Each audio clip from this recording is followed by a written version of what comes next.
Hello बच्चों, let's see this question. A tall cylinder, a tall cylinder is filled with viscous oil.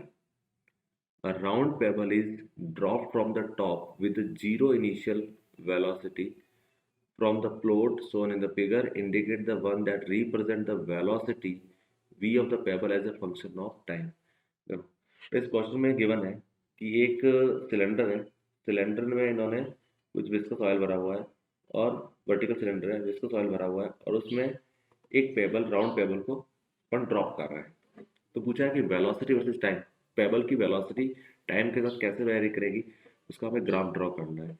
तो question में given है एक ऐसा वर्टिकल सिलेंडर है हमारे पास में. ठीक है, उस वर्टिकल सिलेंडर में विस्कस ऑयल है. यहाँ पे हमने ऑयल भर दिया उसमें. विस्कस ऑयल का मतलब है जो पेबल ऑयल के अंदर आएगा तो उसके ऊपर एक एडिशनल फोर्स और आ जाएगा. सबसे पहले इनिशियली उन्होंने क्या किया, यहाँ पे एक राउंड पेबल रखा हुआ है. ये पोजीशन वन है इसकी. उसको वहां से ड्रॉप करते हैं तो वो यहाँ से जब तक ऑयल की सरफेस पे नहीं आएगा तब तक वो अंडर ग्रेविटी आएगा. मतलब उसके ऊपर जी लग रहा होगा डाउनवर्ड डायरेक्शन में. इनिशियल वेलोसिटी यू ड्रॉप कर रहे हैं तो वो कितना हो जाएगा, जीरो. और जब तक वो यहाँ पहुंचेगा तो उसके पास में वेलोसिटी कितना आ जाएगा, कुछ v वेलोसिटी आ जाएगा. वेलोसिटी कितना होगा, v. मतलब पोजीशन वन से लेके पोजीशन टू तक देखोगे तो जो पेबल है उसकी वेलोसिटी क्या करेगी, इंक्रीज करती जाएगी. क्या होती जाएगी, इंक्रीज होती जाएगी. तो इंक्रीज कैसे होगा, v is equal to u plus a t से इंक्रीज करेगा. ठीक. जैसे ही पेबल ऑयल के विस्कस ऑयल के अंदर आएगा तो उसके अंदर आते ही उस पेबल के ऊपर एडिशनल दो फोर्स और बढ़ जाएंगे. एक ग्रेविटी की वजह से एम जी नीचे लग ही रहा होगा. उसके बाद ऊपर की डायरेक्शन में एक बायसी फोर्स आएगा वी रो जी. और ऊपर की डायरेक्शन में एक विस्कस फोर्स लगेगा F B, that is equal to 6 pi eta r v t.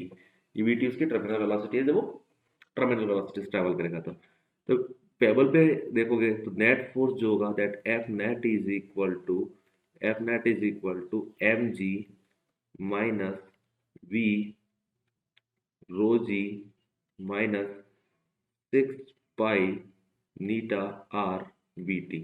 अब एम जी जो फोर्स है वो ग्रेविटी की वजह से फोर्स लग रहा है तो वो हमेशा कांस्टेंट रहेगा. वी रो जी में वॉल्यूम कांस्टेंट है, डेंसिटी ऑफ लिक्विड कांस्टेंट है एंड जी कांस्टेंट है. तो ये फोर्स भी कैसा रहेगा, कांस्टेंट. लेकिन जो विस्कस फोर्स है वो किस पे डिपेंड कर रहा है, वेलोसिटी पे डिपेंड कर रहा है. तो जैसे जैसे वो नीचे आता जाएगा तो उसकी वेलोसिटी चेंज होगी. इसका मतलब जो एफ नेट फोर्स है वो हमारा फोर्स कैसा हुआ, वेरिएबल फोर्स हुआ. यदि फोर्स वेरिएबल है तो एक्सीलरेशन भी कैसा आएगा, वेरिएबल एक्सीलरेशन आएगा. वेरिएबल एक्सीलरेशन कौन सी डायरेक्शन में, डाउनवर्ड डायरेक्शन में. जब एफ नेट का वैल्यू जीरो हो जाएगा, एफ नेट वैल्यू जीरो हो जाएगा, उसके बाद जो वेलोसिटी है वी टी जो बोल रहे हैं अपन, जी टर्मिनल वेलोसिटी जाएगा, वो टर्मिनल वेलोसिटी कैसी हो जाएगी, कांस्टेंट हो जाएगी. तो जैसे जैसे सरफेस से नीचे आएगा तो उसकी वेलोसिटी क्या करेगी, वेरिएबल एक्सीलरेशन से इंक्रीज करेगी. और डाउनवर्ड डायरेक्शन में है तो पैराबोलिक ग्राफ कहाँ खुलेगा, नीचे की तरफ खुलेगा. और उसके बाद एक टाइम के बाद वेलोसिटी क्या हो जाएगी, कांस्टेंट हो जाएगी. तो हम ऑप्शन चेक करते हैं तो ऑप्शन ए में देखो तो वेलोसिटी और टाइम हमेशा लीनियरली इंक्रीज करेगा, जो कि नहीं हो रहा. ये लीनियरली इंक्रीज करने के लिए एक्सीलरेशन क्या होना चाहिए, कांस्टेंट होना चाहिए. So option A is the incorrect option. Option B में देखेंगे तो एक किसी पर्टिकुलर टाइम तक वेलोसिटी इंक्रीज ही नहीं करे, जो कि पॉसिबल ही नहीं है. जैसे वो नीचे आना चालू करेगा उसके बाद वेलोसिटी आना चालू हो जाएगी. तो ऑप्शन बी भी इनकरेक्ट हो जाएगा. ऑप्शन सी में देखेंगे तो ऑप्शन सी में दिया है कि पहले जीरो से स्टार्ट कर रहा है और वेलोसिटी वेरिएबल एक्सेलेरेशन से आ रही है और एक्सेलेरेशन डाउनवर्ड डायरेक्शन में. ग्राफ डाउनवर्ड खुलने का मतलब एक्सेलेरेशन कौन सी डायरेक्शन में हो जाएगा, डाउनवर्ड डायरेक्शन में. एंड एक टाइम के बाद में वेलोसिटी क्या हो जा रही है, यूनिफॉर्म हो जा रही है. सो ऑप्शन सी जो है वो हमें करेक्ट दिख रहा है. एंड ऑप्शन डी में देखोगे तो वापस से लीनियरली इंक्रीज करेगा फिर कांस्टेंट हो जाएगा. अब एक्सेलेरेशन वेरी करेगा तो वेलोसिटी लीनियरली टाइम के साथ इंक्रीज नहीं कर सकती. So option C is the final answer, best of